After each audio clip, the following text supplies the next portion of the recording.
राधे राधे विद्यार्थियों, मैं रश्मि चौधरी आज फिर से आपका यथार्थ अकेडमी में तहे दिल से हार्दिक अभिनंदन करती हूँ। मेरे प्यारे विद्यार्थियों, आप स्वस्थ होंगे, मस्त होंगे और बिंदास होंगे। आपकी पढ़ाई भी सुचारू रूप से जारी होगी। जैसा कि विद्यार्थियों आज मैं पढ़ाने वाली हूँ व्याकरण की सेकंड यूनिट या फिर कह सकते हैं सेकंड बिंदु है वर्ण। सेकंड बिंदु की बात कर रहे हैं हम वर्ण।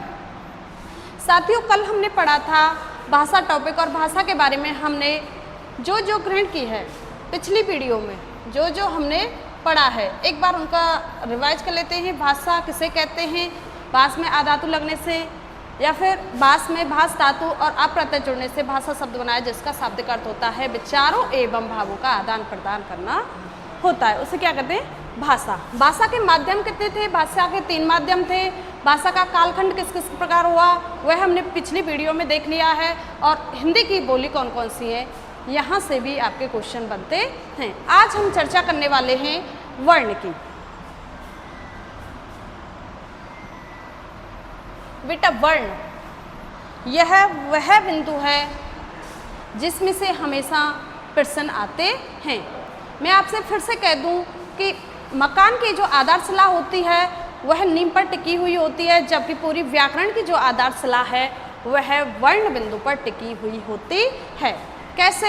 यदि आप वर्ण टॉपिक को वर्ण बिंदु का तरीके से नहीं पढ़ेंगे तो आपका एक संधि बिंदु है यह भी आपसे नहीं होगा, और आपकी जो शब्द शुद्धि आती हैं वह भी इसमें बहुत सहायक होता है। यदि हम वर्ण को पढ़ते हैं या यदि हमने वर्ण टॉपिक को वर्ण बिंदु को तरीके से पढ़ा तो आपकी शब्द शुद्धि प्लस आपकी संधि यहाँ से क्लियर हो जाती हैं। संधि के लिए अत्यंत आवश्यक होता है कौन सा टॉपिक? वर्ण टॉपिक। यदि बेटा हम बात करें वर्ण में धातु, हमने भाषा की धातु की बात की थी, वहाँ भाषा की धातु भास धातु है, जबकि मैं यहाँ वर्ण की धातु के बारे में बात करूँ तो वर्ण में धातु व्रय धातु है। कौन सा धातु है? व्रय। साथियों, हम किसी भी बिंदु पर चर्चा करेंगे उस बिंदु का शाब्दिक अर्थ देखेंगे और उस बिंदु में कौन धातु है, क्या प्रत्यय है, क्या उपसर्ग छुपा हुआ है, बाकी हम सब कुछ जानकारी लेंगे। साथियों, वर्ण है और वर्ण में व्रय धातु है और वर्ण का शाब्दिक अर्थ आपका पूरा कहलाता है वर्ण करना या चुनना। वर्ण करना या चुनना। वर्ण करना या चुनना। वर्ण में धातु की बात करें तो व्रय धातु और वर्ण का शाब्दिक अर्थ क्या होता है? वर्ण करना या चुनना। ठीक है, इसके बाद में बात करते हैं वर्ण होते क्या हैं, शब्द होते क्या हैं और वाक्य क्या होते हैं और भाषा किस किस से मिलकर बनी होती है। तो आज हम बात कर लेते हैं, जैसे मैंने आपको टुकड़ों में लिखा का प्लस माँ प्लस ला। प्लस होता है अंग्रेजी शब्द, हम बोलते हैं धन। का धन माँ धन ला। यदि हम इनको जोड़ देते हैं वर्णों को, 2 या 2 से अधिक वर्णों के सार्थक मेल से जो बनता है उसे क्या कहते हैं? शब्द। क्या कहते हैं? शब्द।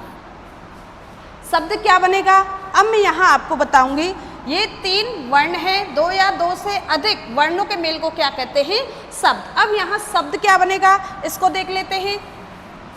यहाँ बना आपका कमलो। क्या बना? कमलो। शब्द क्या बना आपका? कमल। यदि मैं इसके वाक्य की बात करूं तो कमल, अब हमें पता ही नहीं है क्या शब्द अपना पूरा अर्थ देता है? बिल्कुल नहीं। अब यहाँ कमल लड़का हो सकता है, कमल फूल हो सकता है, पुष्प के लिए आ सकता है। अब हम इसे वाक्य में प्रयोग करेंगे तभी हमें मालूम होगा ये कमल कौन है। यदि मैंने कहा आपसे कमल खिलता है, कमल खिलता है, तब आपको मालूम हुआ ये कमल क्या है? पुष्प है। कमल खिलता है। यदि मैं एक से अधिक वाक्यों के संगठनात्मक रूप को रखूं तो उसे क्या कहते हैं? भाषा। जैसे मैंने कहा कमल खिलता है, कमल कीचड़ में खिलता है, कमल सुगंध बिखेरता है। अनेक वाक्यों से या फिर कह सकते हैं संगठनात्मक रूप किसका? वाक्य का क्या कहलाता है? भाषा कहलाता या फिर भाषा कहलाती है। कमलो, यदि हमने तोड़े और टुकड़ों में क्या कह दिया, ये क्या है, वर्ण। यदि मैं इनको जोड़ दूं तो जोड़ने से क्या बनेगा, सार्थक मेल से। मेल कैसा होना चाहिए, सार्थक, जिसका अपना अपना अर्थ निकले। तो क्या बनेगा, शब्द। और शब्दों के सार्थक मेल से क्या बनेगा बेटा, वाक्य। कमल, कमल टूटे हुए हैं, टुकड़ों में है। वर्ण, वर्णों के सार्थक मेल से शब्द, और शब्दों के सार्थक मेल से वाक्य, और वाक्य के संघटनात्मक रूप से, संघटनात्मक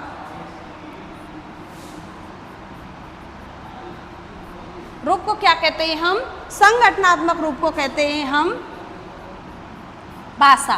क्या कहलाएगी, भाषा। कैसे, अब हमें वर्ण नहीं समझ में आया, ये वर्ण कैसे हैं, क्या वर्णों को तोड़ा भी जाता है, वर्णों से क्या बनती है, क्या बनता है वर्णों से, शब्द, और शब्दों से मिलकर क्या बनता है, वाक्य। इतना तो हमने समझ लिया, लेकिन हम समझेंगे वर्ण क्या है। तो ये भाषा है। यदि मैं यहीं से समझेंगे, यदि मैं कहूँ भाषा की सबसे छोटी इकाई, ये क्वेश्चन कई बार आते हैं, भाषा की ध्यान से सुनना होगा। भाषा की सबसे छोटी इकाई क्या कहलाते हैं, वर्ण। भाषा की सबसे छोटी लिखित इकाई, अब मैंने क्या बोला है, भाषा की सबसे छोटी लिखित इकाई, जिसे हम लिखकर प्रकट करते हैं, तब भी आपका क्या होगा, वर्ण। यदि मैं कहूँ भाषा की मौखिक इकाई, अब आपका आंसर होना चाहिए ध्वनि। क्या होना चाहिए, ध्वनि। यदि मैं कहूँ अर्थ के स्तर पर भाषा की सबसे छोटी इकाई, ध्यान से सुनना है, अर्थ के स्तर पर भाषा की सबसे छोटी इकाई जो अपना पूर्ण अर्थ नहीं देता है, उसे कहते हैं हम शब्द। अर्थ के स्तर पर सबसे छोटी इकाई क्या कहलाते हैं, शब्द। यदि मैं कहूँ अर्थ के स्तर पर पूर्णतः इकाई, आपके सामने क्वेश्चन आ गया, अर्थ के स्तर पर कहलाते हैं शब्द, वाक्य, जो अपना पूरा अर्थ देते हैं। शब्द, वाक्य, वर्ण या इनमें से कोई नहीं। अर्थ के स्तर पर बड़ी इकाई क्या कहलाती है, वाक्य। और वाक्य का जो संगठनात्मक रूप है क्या कहलाता है, भाषा कहलाती है। आगे बात करें वर्ण। आज हम वर्णी टॉपिक पढ़ने वाले हैं, वर्ण बिंदु पर चर्चा करते हैं। मैंने आपको बता दिया वर्ण में ब्रय धातु है। यदि मैं धातु ब्रय के शाब्दिक अर्थ की बात करूं तो इसका शाब्दिक अर्थ होता है वर्ण करना या चुनना, वर्ण करना या चुनना। अब मैं बेटा बात करूं कि वर्ण कैसी ध्वनि है, वर्ण कैसी ध्वनि है। एक ध्वनि शब्द आया है, वर्ण कैसी ध्वनि है, तो आपको पता होना चाहिए ए उपसर्ग लगने के बाद क्या हो जाता है, बिना का अर्थ देता है अखंडित। क्या मैं नीचे यहाँ बिंदी लगा सकती हूँ, ये अखंडित सही है या फिर ये अखंडित सही है, ये आपको शब्द शुद्धि की दृष्टि से बताना होगा। ये बिंदी वाला, इसे कहते हैं हम नुक्ता। इस बिंदु को क्या बोलते हैं, नुक्ता। ये अखंडित सही है या फिर ये अखंडित सही है, परीक्षा की दृष्टि से, शब्द शुद्धि की दृष्टि से। यदि मैं बात करूं जो शुद्ध माना जाता है वह यह अखंडित होता है। खंड जिसके आगे टै वर्ग का अलग होता है, डै और ढै, ये उत्क्षिप्त ताड़नजात द्विगुण, इसके 3 नाम मिलते हैं, उत्क्षिप्त ताड़नजात द्विगुण। इसमें हमेशा यदि आगे का वर्ण कैसा हो, आधा हो, आगे का वर्ण आधा हो, डै और ढै, डै और ढै से पहले आगे का वर्ण आधा हो तो यह नियम लागू नहीं होता है, सिर्फ और सिर्फ टा वर्ग वाले डै और ढै आते हैं। आपको समझना है अखंडित कैसी ध्वनि है, अखंडित ध्वनि है। तो कैसी ध्वनि है, अखंडित।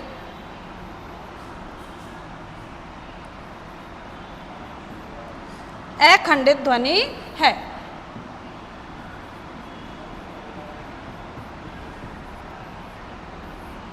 अखंडित का शाब्दिक अर्थ होता है जिसे हम तोड़ नहीं सकते, जिसका खंड नहीं किया जा सकता, जिसका खंड नहीं किया जा सकता उसे क्या कहते हैं? अखंडित। उपसर्ग है जो बिना और बिना खंड किए, जिसके खंड हो ही नहीं सकते, उन्हें क्या कहते हैं? वर्ण कहते हैं। अब आपके माइंड में चल रहा होगा, मस्तिष्क में प्रश्न चल रहा है कि मैडम ये नीला है और हम ना के टुकड़े कर सकते हैं, ना प्लस आ। यदि मैं शब्द की बात करूं, हमने नीला शब्द ले लिया या पीला शब्द ले लिया, नीला शब्द ले लिया, मान लो अब हम इसके आराम से खंड कर सकते हैं। कैसे?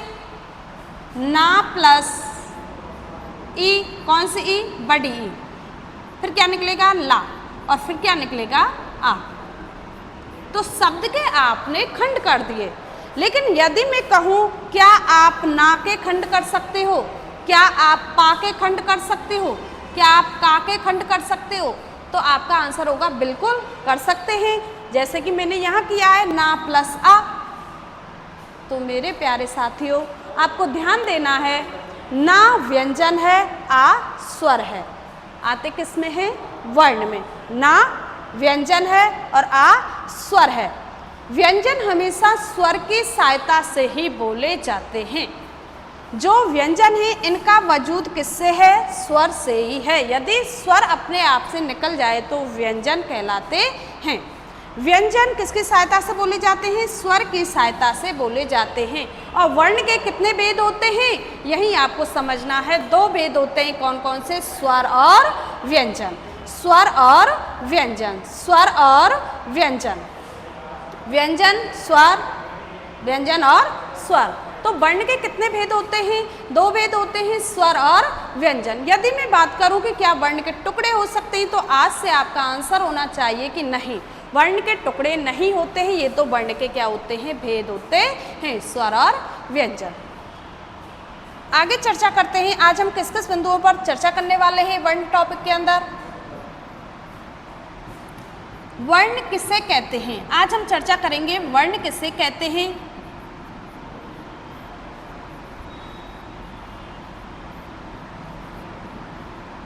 वर्ण किसे कहते हैं। नेक्स्ट हेडिंग की बात करेंगे, वर्ण कितने प्रकार के होते हैं।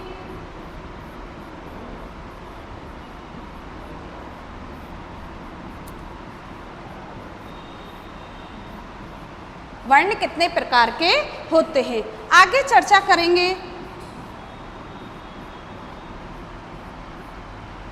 वर्णमाला किसे कहते हैं?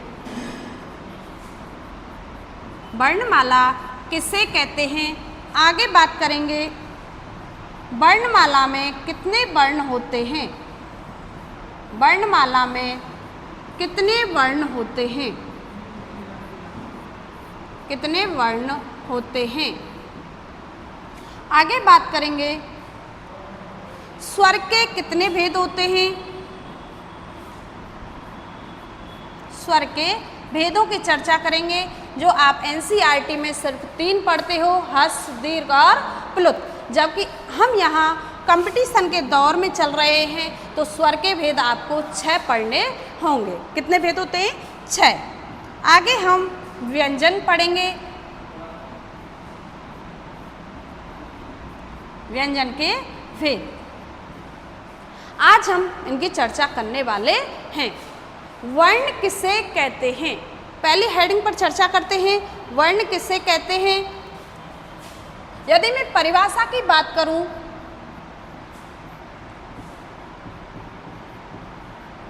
यदि मैं परिभाषा की बात करूं तो भाषा की वह छोटी से छोटी इकाई जिसके खंड नहीं किए जा सकते, उन्हें क्या कहते हैं? वर्ण। डेफिनेशन क्या निकलेगी? भाषा की वह छोटी से छोटी इकाई, भाषा की वह छोटी से छोटी इकाई, छोटी से छोटी इकाई जिसके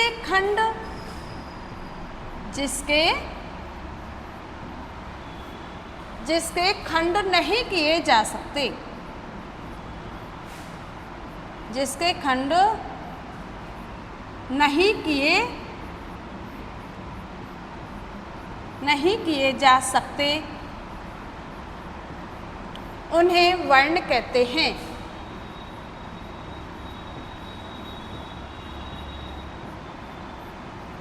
उन्हें वर्ण कहते हैं। तो कैसी ध्वनि है वर्ण? अखंडित। क्यों? क्योंकि इसके टुकड़े नहीं किए जा सकते। आपको ध्यान रखना है, आपके सामने आ जाए वर्ण है, अखंडित, खंडित, दोनों, इनमें से कोई नहीं, तब आपका आंसर होना चाहिए अखंडित। क्यों? क्योंकि इसके खंड नहीं किए जा सकते। तो उन्हें क्या कहते हैं? हम वर्ण कहते हैं। यदि मैं यहाँ अक्षर की बात करूँ, अक्षर और वर्ण में क्या अंतर है? अक्षर और वर्ण, आपने कई बार देखा होगा अक्षर और वर्ण। साथियों, अक्षर का मतलब होता है जिनका क्षय नहीं होता है, जो नष्ट नहीं किए जा सकते, उन्हें क्या कहते हैं? अक्षर। क्या नहीं किए जा सकते? खंड नहीं किया, सॉरी, क्षय नहीं किया जा सकता, और क्या नहीं किया जा सकता? नष्ट नहीं किए जा सकते, क्या कहलाते हैं? अक्षर। अक्षर होते हैं, हम ध्वनि को कहते हैं। क्या कहते हैं? अक्षर ध्वनि कहलाती है। क्या कहलाती है? ध्वनि। ध्वनि, ध्वनि का मतलब होता है आवाज, और आवाज का कभी भी क्षय नहीं होता है, कभी भी आवाज नष्ट नहीं होती है। क्या कहलाते हैं? अक्षर। यदि हम मौखिक की बात करें तो आपके अक्षर कहलाते हैं, ध्वनि के आधार पर आपके यही वर्ण क्या कहलाते हैं? अक्षर कहलाते हैं। यदि मैं लिखूं, भाषा को लिखकर प्रकट करूं, तो क्या कहलाएंगे? वर्ण कहलाएंगे। ये एक दूसरे के पर्यायवाची शब्द हैं और कहें समानार्थी शब्द भी हैं। अक्षर, वर्ण, आपको याद हो गया होगा। अक्षर किसे कहते हैं? एक ध्वनि होती है, और वर्ण जो लिखित रूप होता है उन्हें वर्ण कहते हैं। जिस ध्वनि को हमने लिख दिया वह वर्ण कहलाता है, और जिस ध्वनि को आवाज में प्रकट किया, मौखिक दृष्टि से प्रकट किया, तो क्या कहलाते हैं? अक्षर कहलाते हैं। अब हम बात करते हैं हमारी वर्णमाला में वर्णों की संख्या। कई बार प्रतियोगी परीक्षाओं में पूछा जाता है वर्णमाला में कुल वर्ण कितने होते हैं, वर्णमाला में मूल वर्ण कितने होते हैं, बाल पोथी, हिंदी बाल पोथी में वर्णों की संख्या कितनी होती है और क्यों, ये भी हम जानेंगे। पहले हम चर्चा करते हैं वर्णमाला की। साथियों, वर्णमाला की यदि मैं बात करूं तो आपने बचपन से ही ऐसे लेकर, किससे लेकर, ऐसे लेकर ग तक जितने भी आपने वर्ण पढ़े हैं क्या कहलाते हैं? वर्णमाला। और आपने ए के बाद में का नहीं पढ़ा है, ए के बाद में बड़ा आ ही पढ़ा है, एक बड़े आ के बाद में ई उ, जो भी आपने पढ़े हैं ये एक सीरियल वाइज है, क्रम वाइज है। इन्हें क्या कहते हैं? वर्णमाला। वर्णों की माला सी प्रो दी जाती है, समझना है। वर्णों की माला प्रो दी जाती है, उन्हें क्या कहते हैं? वर्णमाला। कैसे? ऐसे लेकर ग तक आप क्रम से ही पढ़ते रहते हैं, ये क्या कहलाती है? माला कहलाती है। समझ में आ गया होगा। वर्णों के समूह को क्या कहते हैं? वर्णों के समूह को हम क्या कहते हैं? वर्णमाला कहते हैं। वर्णों के क्रमबद्ध समूह को, कैसे समूह को? क्रमबद्ध समूह को, क्रमबद्ध समूह को वर्णमाला कहते हैं। वर्णों के क्रमबद्ध समूह को वर्णमाला कहते हैं, वर्णमाला कहते हैं।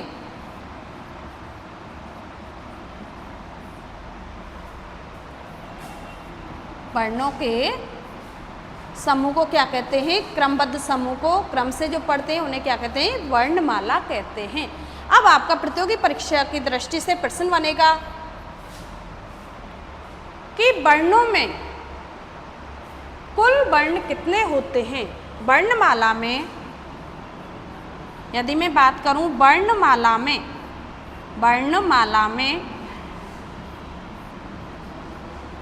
कुल वर्णों की संख्या, या फिर पहले बात कर लेते हैं मूल की, मूल वर्णों की संख्या। यदि आपसे पूछा जाए मूल वर्ण, वर्णमाला में मूल वर्ण, कौन से वर्ण? मूल वर्ण, तो आपका आंसर होना चाहिए कितने होते हैं? 44 44 होते हैं। वर्णमाला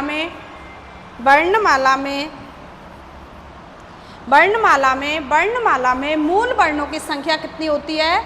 44। कौन कौन सी आपको पता होना चाहिए। 11 हमारे स्वर होते हैं आ से लेकर और औ तक, 11 स्वर होते हैं, जबकि 33 हमारे व्यंजन होते हैं। 11 स्वर होते हैं और 33 व्यंजन होते हैं। कितने हो गए? 44। यदि आपसे पूछा जाए वर्णमाला में मूल वर्णों की संख्या, क्वेश्चन आता है, ध्यान से सुनना है आपको। वर्णमाला में मूल वर्णों की संख्या, तो कितना आंसर होना, क्या आंसर देना है आपको? 44। कितने होते हैं? 44। यदि आपसे क्वेश्चन किया जाए वर्णमाला में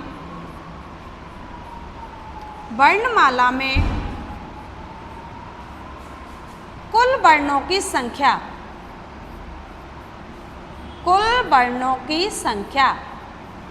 वर्णमाला में कुल वर्णों की संख्या, कुल और मूल को आपको ध्यान में रखना है। कुल वर्णों की संख्या और कुल वर्ण यदि आपके सामने पूछे गए हैं तो आपको 52 आंसर देना होगा। कौन कौन से होते हैं आगे चर्चा करेंगे, लेकिन आपको सिर्फ यहाँ इतना याद रखना है, मूल वर्ण कितने होते हैं? 44 होते हैं। और जबकि वर्णमाला में कुल वर्ण की बात की जाए तो आपका आंसर 52 होना चाहिए, 52 आंसर होना चाहिए।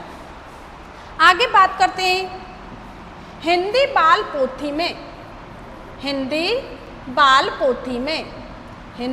पोथी में वर्णों की संख्या कितनी होती है? हिंदी बाल पोथी में वर्णों की संख्या होती है आपकी 49। ये तीनों आपको ध्यान से देखने हैं। यदि आपसे पूछा जा रहा है एग्जाम में कुल वर्णों की संख्या, तो कुल वर्ण पूछे जा रहे हैं तो 52। यदि आपसे पूछा जा रहा है मूल वर्णों की संख्या तो आपका आंसर होना चाहिए 44।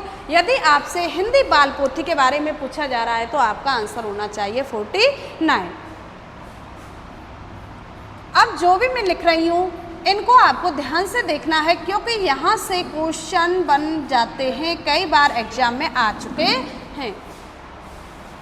तो अब जो भी मैं अब यहाँ करा रही हूँ ये वेरी वेरी इम्पोर्टेंट, याद रखना, वेरी वेरी इम्पोर्टेंट परीक्षा की दृष्टि से। यदि मैं आपसे पूछूं कि भाषा की सबसे छोटी इकाई, भाषा की सबसे छोटी इकाई,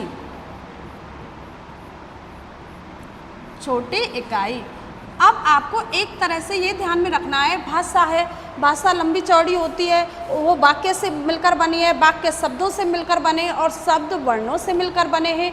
अब वर्णों में से हमें क्या देखना है?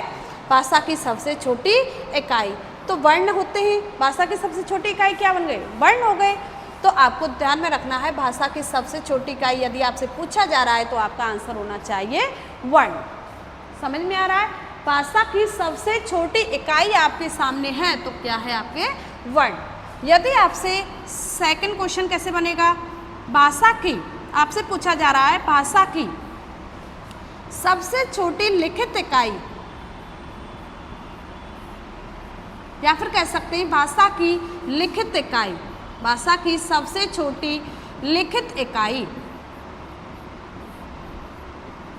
और भाषा की सबसे छोटी लिखित इकाई कौन सी है जिन्हें हम लिखकर प्रकट करते हैं?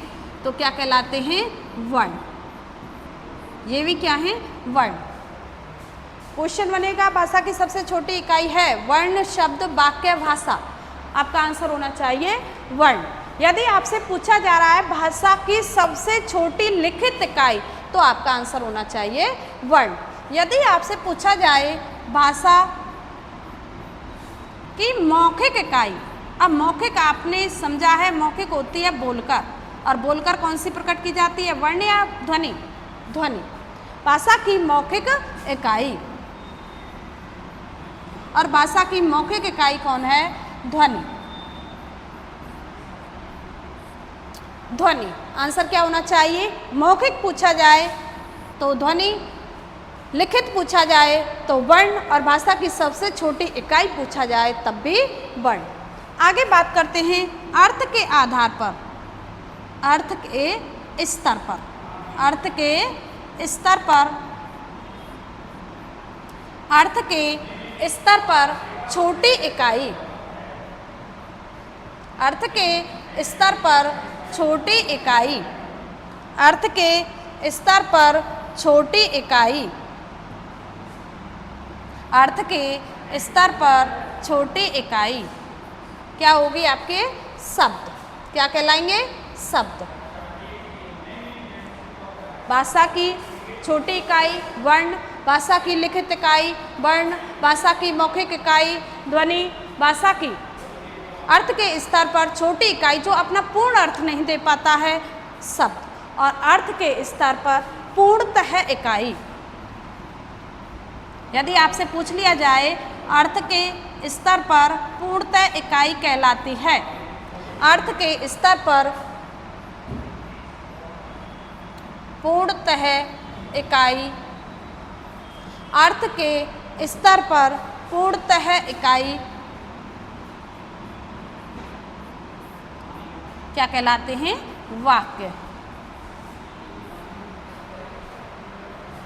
भाषा की सबसे छोटी इकाई वर्ण, भाषा की सबसे छोटी लिखित इकाई वर्ण, भाषा की मौखिक इकाई ध्वनि, अर्थ के स्तर पर छोटी इकाई शब्द और अर्थ के स्तर पर पूर्णतः इकाई वाक्य, जो अपना पूरा अर्थ देते हैं क्या कहलाते हैं? वाक्य। ठीक है बच्चों, इतना समझ में आ गया होगा। आगे चर्चा करते हैं।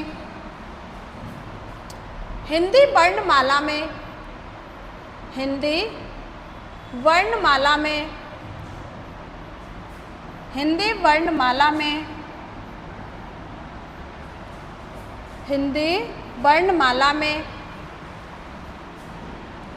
कुल 52 ही वर्ण क्यों? हिंदी वर्णमाला में 52 वर्ण ही क्यों? ऐसे लिखो 52 वर्ण ही क्यों, ये जानना है। हिंदी वर्णमाला में 52 वर्ण ही क्यों? ही क्यों? 49 भी हो सकते हैं, 44 भी हो सकते हैं, लेकिन 52 वर्ण ही क्यों रखे गए हैं? जो 52 वर्ण आपके माइंड में चल रहा है, मस्तिष्क में चल रहा है कि 52 वर्ण कुल वर्णों की मैं बात कर रही हूँ। हिंदी वर्णमाला में 52 वर्ण ही क्यों? अब इसका क्या प्रमाण है कि ये 52 वर्ण ही हैं हिंदी के अंदर? तो मेरे प्यारे साथियों, मैं आपको यहाँ पे क्लियर कर दूँ, केंद्रीय हिंदी निदेशालय कहाँ पे है? दिल्ली में। केंद्रीय हिंदी निदेशालय,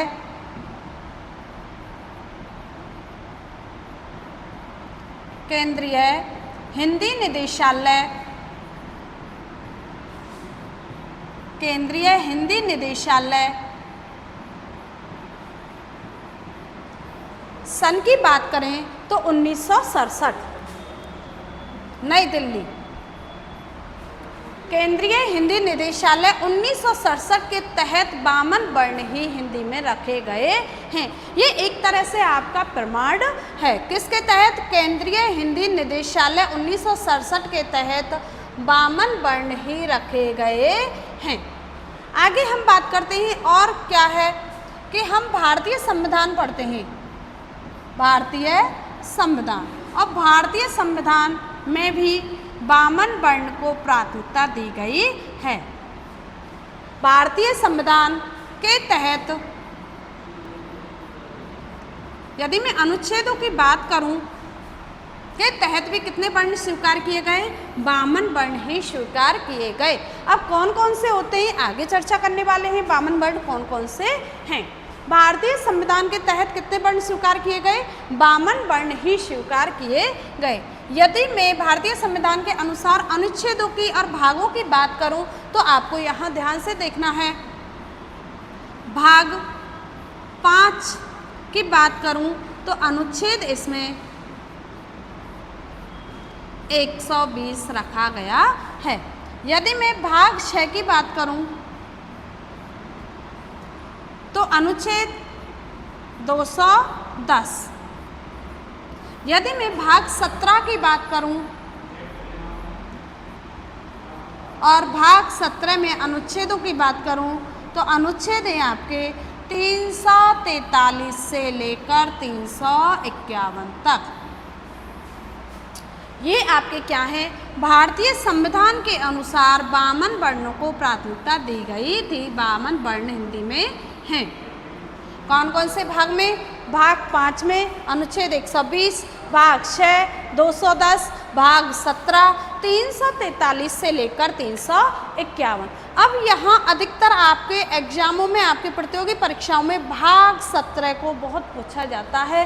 भाग 17 के अनुच्छेद 343 very very important, very very important कि संघ की भाषा हिंदी, संघ की जो राजभाषा है वह हिंदी रहेगी और लिपि देवनागरी। ऐसा किस अनुच्छेद के तहत कहा गया है? कई बार प्रतियोगी परीक्षाओं में पूछ लिया गया है। तो आपका आंसर होगा 343 अनुच्छेद। संघ की राजभाषा हिंदी तथा लिपि देवनागरी होगी। किस अनुच्छेद के तहत कहा गया है और किस भाग में कहा गया है? भाग 17 और भाग 17 के अनुच्छेद 343। और 52 वर्ण भी ये आपकी प्राथमिकता है। 52 वर्ण इसलिए रखे गए थे, केंद्रीय हिंदी निदेशालय 1967 के तहत 52 वर्ण रखे गए हैं, जबकि भारतीय संविधान के तहत भी आपके 52 वर्णों को प्राथमिकता दी गई है। केंद्रीय हिंदी निदेशालय कहाँ पड़ता है? नई दिल्ली। और नई दिल्ली सन की बात करें तो 1967 के तहत आपके वर्णों की प्राथमिकता मिल चुकी है। चलो बच्चों आगे चलते हैं कि 52 वर्ण कौन कौन से हैं। यदि मैं कुल वर्णों की, हिंदी के कुल वर्णों की बात कर रही हूँ, हिंदी के कुल वर्ण, हिंदी के कुल वर्ण या फिर कह सकते हैं वर्णमाला में कुल वर्ण, वर्णमाला में कुल वर्णों की संख्या, वर्णमाला में कुल वर्णों की संख्या, वर्णमाला में कुल वर्णों की संख्या कितने थे? कुल वर्ण 52। अब ये कौन कौन से 52 वर्ण हैं, इसके ऊपर आज हम चर्चा करने वाले हैं। यदि आपसे कुल की बात की जाए तो कुल होते हैं आपके 52। यदि मूल की बात की जाए तो मूल कितने वर्ण होते हैं? 44, 44। यदि आपको हिंदी बाल पोथी में कितने वर्ण होते हैं इनकी बात की जाए तो आपका आंसर होना चाहिए 49। कहने का मतलब है 49 वर्ण होते हैं। अब बात कर लेते हैं ये 52 वर्ण कौन कौन से होते हैं। यदि मैं स्वर की बात करूं तो सभी जानते हैं स्वर कितने होते हैं? 11। 11 कौन कौन से? ए, आ, ई, उ, री, ए, आई और ओ, औ।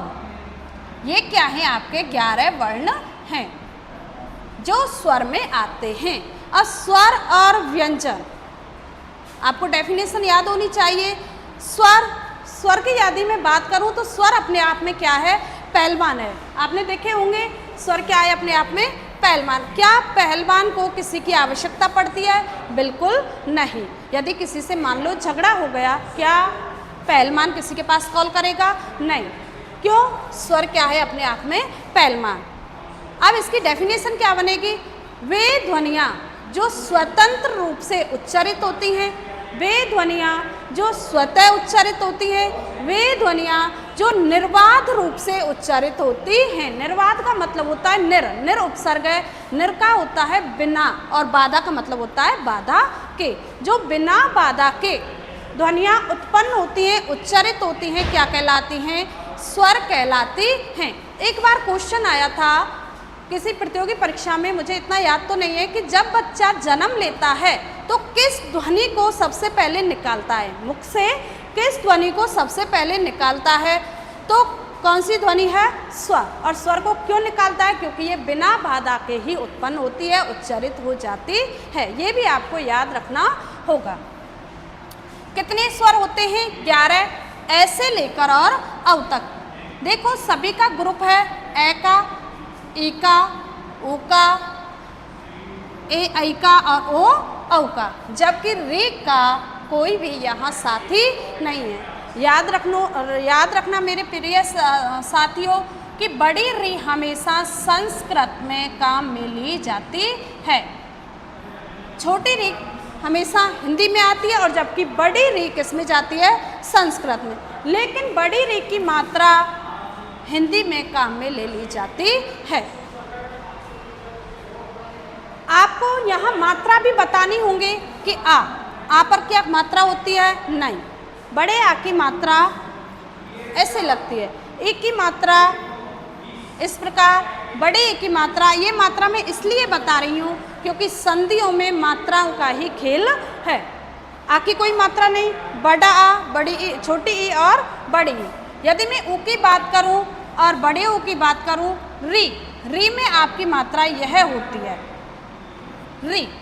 यदि मैं आपके सामने ग्रह लिखूं और ग्रह लिखूं और मैं पूछूं री किस में प्रयोग हुआ, किस शब्द में री का प्रयोग हुआ है, तो आपका आंसर होना चाहिए ग्रह। यदि मैं ग्रह की बात करूं तो इसमें क्या है? रा है। क्या है? रा है। अब मुझे बताना होगा, आपको बताना होगा कि ये रा पूरा है इस शब्द में या फिर आधा है, स्वर रहित है। मेरे प्यारे साथियों, ये रा इसमें पूरा है। रा के संयोग हिंदी में 4 प्रकार से मिलते हैं, जैसे कि आप पढ़ते हो कर्म, करम, ट्रक, या फिर कह सकते हैं राष्ट्र। एक ही बात है, कोई दिक्कत नहीं है। मैंने यहाँ लिख दिया राष्ट्र और यहाँ लिख दिया मैंने प्रतीक। क्या आप बता सकते हैं कि इसमें आधा स्वर रा का मतलब है स्वर रहित, जो रा है आधा रा किस शब्द में प्रयोग हुआ है? किस शब्द में प्रयोग हुआ है? आधे रा का। तो मेरे प्यारे विद्यार्थियों, आपको पता होना चाहिए कि जो ऊपर रा है ये हमेशा स्वर रहित होता है, इसमें स्वर नहीं मिलता है, स्वर रहित होता है, ये आधा रा होता है। बाकी के आपके सामने कोई सा भी रा है, 4 रूप ही मिलते हैं रा के, ये अपने आप में पूरा दिख ही रहा है।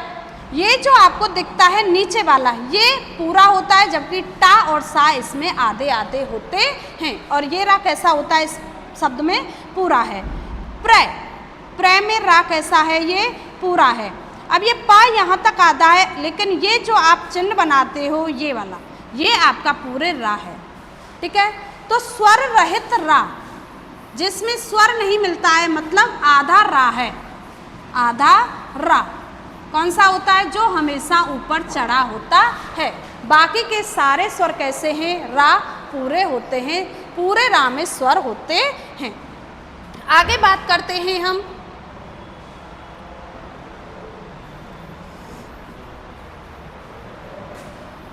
आगे मात्राओं की बात करते हैं। ए की मात्रा कैसी होती है? एक होती है, 2 होती हैं। ए पर आपको यहाँ ए की मात्रा दिखाई नहीं दे रही है, जबकि यहाँ मात्रा होती है। जो होता है वह दिखता नहीं, जो दिखता है वह होता नहीं। ये ए है और ए की मात्रा कैसे लगेगी? एक। यदि मैं यहाँ बात करूँ ए की मात्रा आपको एक ही दिख रही है, लेकिन मात्राएं कितनी होती हैं? 2। यदि मैं ओ की बात करूँ तो ओ पर एक ही मात्रा है और बड़े ओ पर 2 मात्राएं हैं। तो इतना समझ में आ गया होगा। आ पर कोई मात्रा नहीं होती है, बड़े आ पर मात्रा होती है। ई की ऐसे मात्रा होती है, बड़ी ई, ऊ, री और ए, आई, ओ, औ। ये आपकी मात्राएं हैं। कितने स्वर होते हैं वर्णमाला में? 11 स्वरों की बात की है कि मैडम फिर ये अंग है, हम इसे भी स्वर के अधीन पढ़ते हैं। अब तक हम पढ़ते आए हैं गलतियों से, क्या ये भी स्वर है? नहीं, ये दोनों स्वर नहीं है। ये क्या है? अयोग वहा वर्ण है। कैसे वर्ण है? अयोग वहा वर्ण। आ का मतलब होता है बिना, बिना। योग का मतलब होता है योग के, मेल के। वाह मतलब होता है साथ साथ। बिना योग के भी ये दोनों साथ साथ रहते हैं, उन्हें कहते हैं अयोगवाह वर्ण। लाने वाले कौन थे व्याकरण में? तो लाने वाले कौन थे? किशोरीदास वाजपेयी। कौन थे लाने वाले? किशोरीदास वाजपेयी। लाने का श्रेय किसका था? किशोरीदास वाजपेयी। इतना समझ में आ गया होगा। ये दोनों वर्ण स्वर के अधीन नहीं आते। कौन है? अयोगवाह अलग से ही ना तो ये स्वर की श्रेणी में आते हैं और ना ही ये व्यंजन की श्रेणी में आते हैं।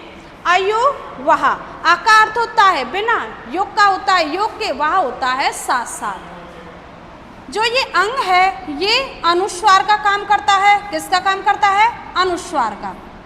और जबकि यह अह है ये किसका करता है? विसर्ग का काम करता है। इसे विसर्ग कहते हैं और इसे क्या कहेंगे? अनुस्वार कहेंगे। क्या कहेंगे? अनुस्वार। क्या अयोगवाह स्वर की श्रेणी में आते हैं? नहीं। क्या अयोगवाह व्यंजन की श्रेणी में आते हैं? नहीं। ये अपने आप में अलग ही होते हैं। अयोगवाह बिना योग के भी साथ साथ चलते हैं, उन्हें कहते हैं अयोगवाह। अब आपसे पूछ लिया जाए लाने का श्रेय किसको जाता है? किशोरीदास वाजपेयी को जाता है। इसको हालांकि आपसे कोई नहीं पूछने वाला है, ये साहित्य की दृष्टि से मैंने यहाँ बता दिया है। आपको ध्यान में रखना होगा, आपसे पूछ लिया जाएगा अनुस्वार और आपके सामने होंगे, एक तो ऑप्शन में होगा अनुस्वार, एक रख देंगे विसर्ग, एक चंद्र बिंदु और आपको बताना है इनमें से कोई नहीं अनुस्वार है, इनमें से कोई नहीं। यदि आपको पता है, आपने ढंग से पढ़े हैं, तो अनुस्वार क्या है?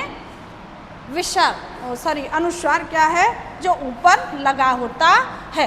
तो आपको समझ में आ गया होगा 2 कितने होते हैं? अयोगवाह। और जबकि 11 कितने होते हैं? स्वर। 11 कितने होते हैं? स्वर।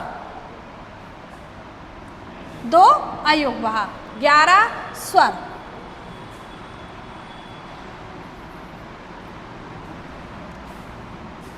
कितने होते हैं अयोगवाह? 2। यदि मैं काउंट करूं कितने होते हैं? 2। एक तो अनुस्वार और दूसरा विसर्ग, अंग गह। आगे बात करते हैं व्यंजन। आगे बात करते हैं व्यंजन। व्यंजन स्पर्शी व्यंजनों की संख्या होती है 25। का से लेकर और जो माँ तक पढ़ते हो, का वर्ग से लेकर और माँ तक पढ़ते हो, ये कितने होते हैं? 25। कौन कौन से एक बार ध्यान में रखते हैं? का वर्ग में आपने पढ़ा होगा का वर्ग, का वाली जो लाइन है का वाली, तो कै, खे, गे, घे, ण। कितने हैं? एक वर्ग में कितने हैं? 5 वर्ण हैं। 1 2 3 4 5। ये हलंत मैंने इसलिए लगाए हैं बेटा, इसमें से मैंने क्या निकाल दिए? स्वर। और स्वरों से ही पूर्ण क्या होते हैं? व्यंजन होते हैं। यदि स्वर निकल जाता है तो व्यंजन आदि हो जाते हैं। आगे यदि मैं चय वर्ग की बात करूं तो चय वर्ग में भी आपके यही 5 वर्ण आने वाले हैं। चय, छय, जय, झय और न। यदि मैं टावर की बात करूं तो टावर्ग में भी आपके ट, ठ, डे, ट, ठ, डे,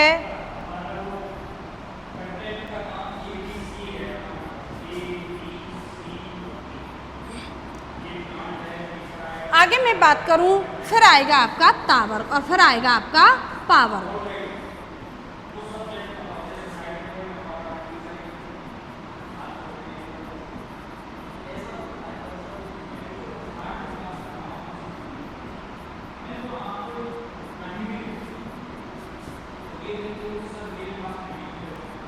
कहाँ से कहाँ तक?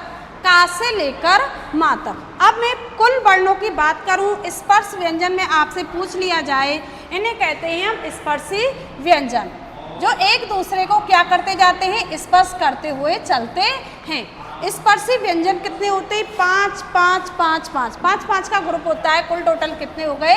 25 वर्ण हो गए। 25 स्पर्शी व्यंजन, 11 स्वर और 2 अयोगवाह। आपको काउंट करते हुए चलना है। उसके बाद यदि मैं बात करूं अंतस्थ की, अंतस्थ अंतस्थ का मतलब होता है मेरे प्यारे साथियों, अंतस्थ का मतलब होता है अंदर की तरफ। जो हम सांस को, जिन वर्णों के उच्चारण में सांस अंदर की तरफ जाती है, अंदर की तरफ खिंचती है, उन्हें क्या कहते हैं? अंतस्थ वर्ण कहते हैं। यदि मैं इनके क्रम की बात करूं तो या, रा, ला और वा, ये इनका शुद्ध क्रम माना जाता है। कई बार आपसे क्रम भी पूछ लिया जाएगा। अंतस्थ वर्णों का क्रम सही होगा, या के बाद में ला भी रख सकता है, या के बाद में वा भी रख सकता है, लेकिन सही क्रम होता है या, रा, ला और वा। तो ये कौन से वर्ण कहलाते हैं?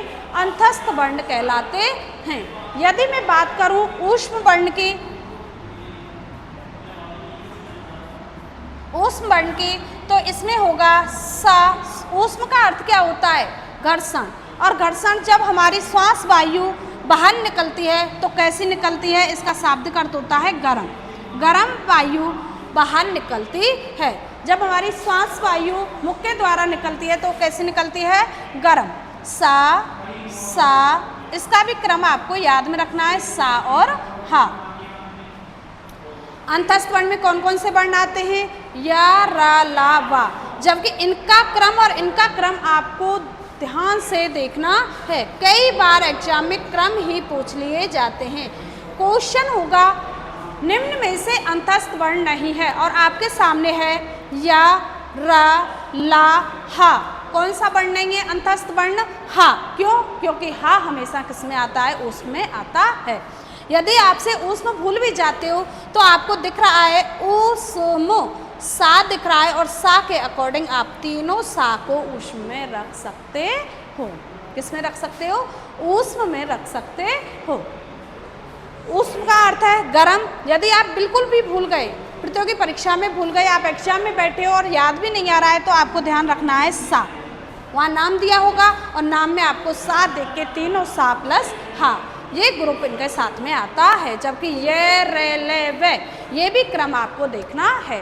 चार इसके ही अंतस्थ के और चार ही वर्ण किस में आते हैं? ऊष्म के अंदर आते हैं। कहने का मतलब है चार अंतस्थ, चार ऊष्म। आगे बात करते हैं संयुक्त वर्ण, संयुक्त व्यंजन। अब ये संयुक्त व्यंजन, ये टीचर 3rd ग्रेड में आया हुआ है। संयुक्त व्यंजन की डेफिनेशन पूछी थी सिर्फ। संयुक्त व्यंजन की डेफिनेशन होती है व्यंजन का व्यंजन के साथ मेल होने पर जो वर्ण बनते हैं क्या कहलाते हैं? संयुक्त व्यंजन। व्यंजन वर्ण का व्यंजन वर्ण के साथ ही क्या होता है? मेल होता है, उन्हें क्या कहते हैं? संयुक्त व्यंजन। कैसे? अब पहले ये देख लेते हैं संयुक्त व्यंजन के अंदर कौन कौन से वर्ण रखे गए हैं या फिर आते हैं। आपने पढ़ा होगा छ, दूसरा त्रय, गे और श्रय। ये चार वर्ण किसके अंदर आते हैं? आपके संयुक्त व्यंजन के अंदर आते हैं। ऐसा क्यों मैडम? कि व्यंजन के साथ व्यंजन का मेल होता है तभी ये वर्ण बनते हैं। तो आपने कभी लक्ष्मण शब्द लिखा होगा, आपके मोबाइल में लिखा होगा, ऐड किया होगा लक्ष्मण। आप कैसे करोगे लक्ष्मण को? तो लक्ष्मण को आप करते हो L A, छा किससे बनाते हो? K S H, के। और के यहाँ रखूंगी मैं कौन सा? का। के से क्या रख दिया मैंने? का। और का आधा है या पूरा है यह भी हमें यहाँ देखना होगा। K S H M A N, ये क्या है? लक्ष्मण। आप ऐसे ही ऐड करते हो। सभी के पास मोबाइल होते हैं, और मोबाइल भी दो दो, एक एक नहीं, दो दो चार चार आप सभी के पास मोबाइल रहते हैं। तो आप लक्ष्मण शब्द को ऐड कैसे करोगे? लक्ष्मण शब्द ऐड करेंगे तो L A। छा के लिए आप कैसे ऐड करोगे? कौन सा बटन दबाओगे? के एस एच, तब जाके आपका क्या बनेगा? छा। तो इसी के आधार पे हम बना लेते हैं का प्लस सा से मिलकर क्या बना है? छ। यदि मैंने इसमें से निकाला तो पीछे क्या आएगा? पूरा आ, स्वर आएगा। यदि मैं त्रय की बात करूं तो नाम से ही पता चल रहा है, वर्ण से ही, उच्चारण से ही पता चल रहा है, तय प्लस रै। यदि मैंने रा में से क्या निकाल दिया, स्वर, ये ग्रुप आपका सही होगा। प्रतियोगी परीक्षा में कैसे भी पूछ सकता है, ऐसे टुकड़े करके पूछ सकता है, या फिर पूछ सकता है, आपको ध्यान में रखना है कै प्लस से, पूरा से, इसमें आपको स्वर नहीं निकालना है। यदि स्वर निकालेगा तो आपका ग्रुप ऐसे आएगा एग्जाम में, यदि नहीं निकालेगा तो आपका ग्रुप ये सही होना चाहिए। आगे त्रा, तो त्रा किससे बना है, तय प्लस रे से। आगे मैं यदि ज्ञा की बात करूं तो जा प्लस, और या का पंचम वर्ण कौन सा है, न और आ। यदि मैं श्रेय की बात करूं तो से प्लस रे, ठीक है, इसमें से भी मैं क्या निकाल दूं, आ। अब आपसे क्वेश्चन कैसे किया जाएगा, 6 का निर्माण हुआ है, त्रय में कौन कौन से वर्ण आते हैं। ऐसे ये 2011 पटवार परीक्षा में पूछे गए हैं, जो जिले वाइज एग्जाम होते थे उन सभी में ये 3 वर्ण पूछ लिए गए हैं, 6, त्रय और गे। और यहाँ से वर्णों में से आने की पूरी संभावना क्वेश्चन की रहती है। तो आपको पता होना चाहिए संयुक्त व्यंजन किसके मेल से बने हैं, व्यंजन के साथ व्यंजन के मेल से ही क्या बना है, संयुक्त व्यंजन बना है। कै 6 कैसे बनेगा, कै और से, जो हम इसे तो पढ़ चुके हैं किसके अंदर, स्पर्शी व्यंजन के अंदर, और इस से को किसमें पढ़ चुके हैं हम, ऊष्म के अंदर। इसीलिए इन वर्णों का काउंट नहीं किया जाता है, टोटल नहीं किया जाता है, ठीक है, इनका किया जाता है। ये 4 वर्ण होते हैं, जबकि ये वर्ण आपके स्पर्शी व्यंजन अंतस्थ कहीं ना कहीं व्यंजनों के अंदर आ चुके हैं। आगे देखते हैं, तय आपका स्पर्शी व्यंजन में आ चुका है और रा आपका अंतस्थ वर्ण में आ चुका है। आगे ये जा है, ये आपका स्पर्शी व्यंजन में आ चुका है, और ये भी आपका किस में आ चुका है, स्पर्शी व्यंजन में आ चुका है। ये वर्ण आपका ऊष्म वर्ण में आ चुका है, और ये वर्ण किस में आ चुका है, आपका अंतस्थ वर्ण में आ चुका है। तो आपको ध्यान देना है, व्यंजन के साथ व्यंजन के मेल से जो वर्ण बनते हैं क्या कहलाते हैं, संयुक्त व्यंजन कहलाते हैं। इसीलिए इनको हम टोटलों में नहीं लेते हैं, काउंट नहीं करते हैं। आपको सिर्फ इतना ध्यान करना है, ध्यान देना है, त्रय का निर्माण कैसे हुआ है, गय का निर्माण कैसे हुआ है, श्रेय का निर्माण कैसे हुआ है। आगे चर्चा करते हैं, ये कितने वर्ण हो गए, स्वर 11, 33 स्पर्शी व्यंजन। उसके बाद हमने बात की थी 4 कौन से थे आपके अंतस्थ, और 4 आपके कौन से थे ऊष्म, और 2 आपके अयोग्यवाते, और 4 ये कौन से हैं, संयुक्त व्यंजन। और आगे 2 की बात करते हैं, 2 होते हैं आपके ताड़न जात। कौन सा, ताड़न जात, ताड़न जात।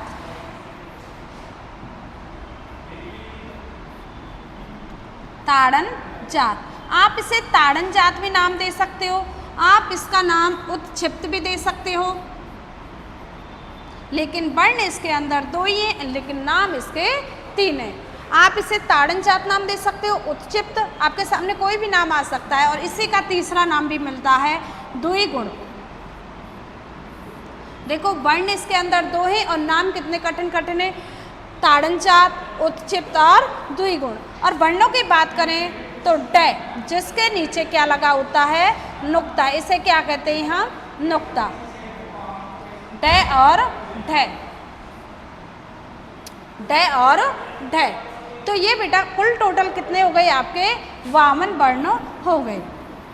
तो 52 वर्ण क्यों, ये मैं आपसे चर्चा कर चुकी हूँ।